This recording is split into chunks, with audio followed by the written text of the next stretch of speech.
Kun je nog mijn filmpje herinneren over die boeren? Dat ik me afvroeg waarom de boerenprotesten geen terrorisme worden genoemd, maar eigenlijk protest zijn. Ik heb hetzelfde filmpje online op YouTube geplaatst. Volg mij vooral.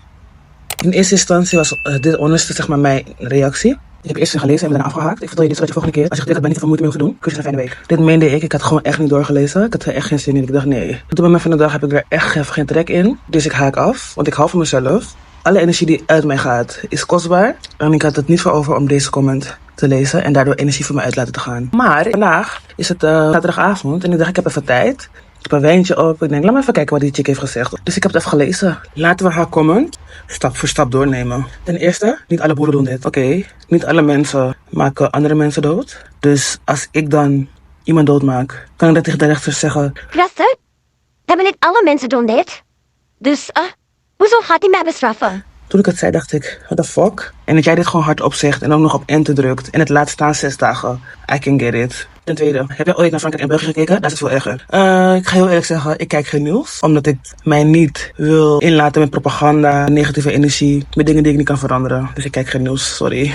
Dus ik dacht, ik ga even kijken op het nieuws. Via Google. Dit gaat over België, 3 februari. Ja, ze zijn grensblokkades aan het doen. Het lijkt een beetje op wat Israël met Palestina doet. En ik wil niemand beledigen, maar hypocriet als fuck gewoon. Dus, omdat de schade in België in miljoenen oploopt, is wat er in België gebeurt voor jou veel erger dan wat er in Nederland gebeurt.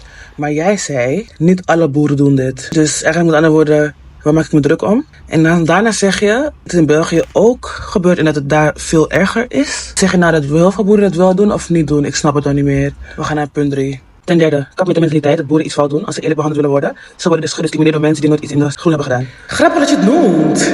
Grappig!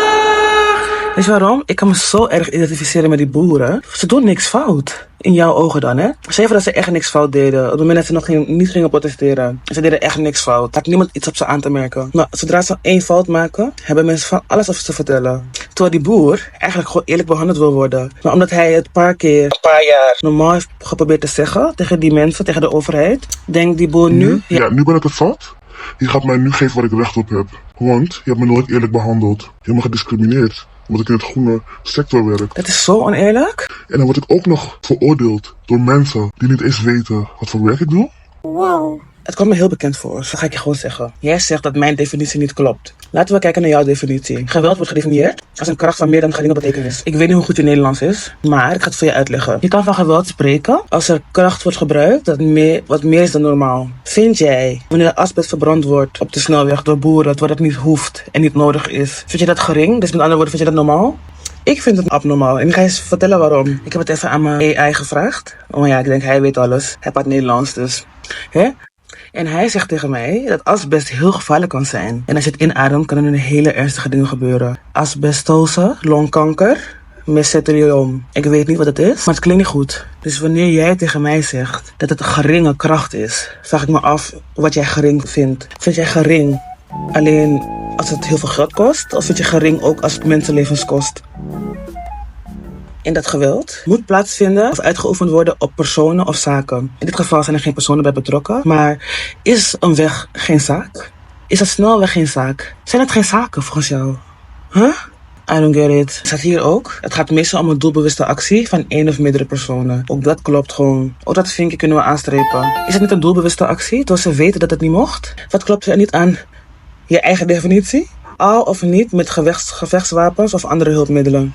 Oké, het zijn geen gevechtswapens. Alhoewel, een tractor kan best van pas komen, denk ik, in de oorlog. Anyhow, ik ga er niet over praten, want ik weet het niet. Anyhow, andere hulpmiddelen. Dus andere hulpmiddelen kan ook zijn een aansteker. Kan ook zijn mijn lipgloss, als ik ernstige geweld pleeg.